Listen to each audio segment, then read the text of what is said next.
我哋再睇一個複雜啲嘅例子，今次要計嘅係4減 3x 減 x 分之二嘅最大值。咁我哋要用到嘅工具依然係 am 等於 gm 呢個不等式咯。如果 a 同 b 都係正數，咁我哋就會知道 a 加 b 係大於或者等於兩個根號 ab 嘅。咁但係你會見到我哋呢個題目係有3項，就唔係2項咯。咁我要點樣計最大值呢？咁我首先望一下呢個4呢，其實係個常數嚟嘅咯。咁樣所以對個最大值冇太大影響。反正你計嗰陣個4基本上係唔需要喐佢嘅。咁樣會變化嘅就係後邊嘅部分咯。咁所以真正影響最大值嘅主要就係後邊個 part。咁啊後邊個 part 你見到有減號啦，咁又唔知點算啦。我哋知道正數嗰陣我哋可以處理到，咁負數咁又點樣處理啦？既然我哋唔識計負數嘅話，咁我哋就諗下正嘅情況先咯。咁比如就 3x 加 x 分之2，咁呢個我哋就可以套用翻均值不等式啦。因為我哋知道 x 係正數啦，咁所以呢兩個都係正數啦。咁啊用均值不等式就會有 3x 加 x 分之2咧，就會大於等於2根號 3x 乘 x 分之2。咁咪呢度 x 約咗啦，咁就係根號6。咁所以都係2根號6。咁所以我哋會發現咧，3x 加 x 分之2啦，個下界就係2根號6。咁依家多咗個負號嘅點算咧？咁就好簡單啦。咁其實我哋就全條式都乘個-1咯。咁即係要俾個負號佢。咁你右邊都俾個負號咯，-2根號6。咁呢個不等式嘅兩邊同時都乘以同一個負數，咁個不等號嘅方向就會改變啦。咁樣再之後，我哋補翻個4落去，即係兩邊都同時加翻個4。咁我哋會發現其實4減括號 3x 加 x 分之2就會少於等於4減2根號6。咁即係話我哋其實係可以揾到呢條式子嘅上界嘅咯。咁呢個就係我哋個分析嘅過程啦。咁而家我哋再將個即係解答仔細咁樣寫翻出嚟啦。咁我哋都係按照翻之前嘅步驟。咁首先咧，第一步就係要檢查我哋真係用到呢個 am 等於 gm 啦。咁樣我哋已知 x 係大於0。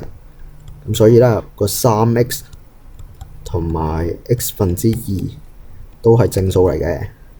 咁跟住我哋就可以用呢個均值不等式啦。咁啊用嗰陣咧，其實你都可以照抄翻呢度呢一面落去。咁但係即係實際上計算嗰陣咧，你都可以好似下面咁樣寫咯。咁啊，因為依家呢兩個數係都大於0，咁我哋可以用均值不等式啦。咁但係我哋依家個重點係在於呢條4減 3x 減 x 分之2，咁我就寫佢出嚟先咯。然後就將個減抽出嚟，變做4減括號 3x 加 x 分之2。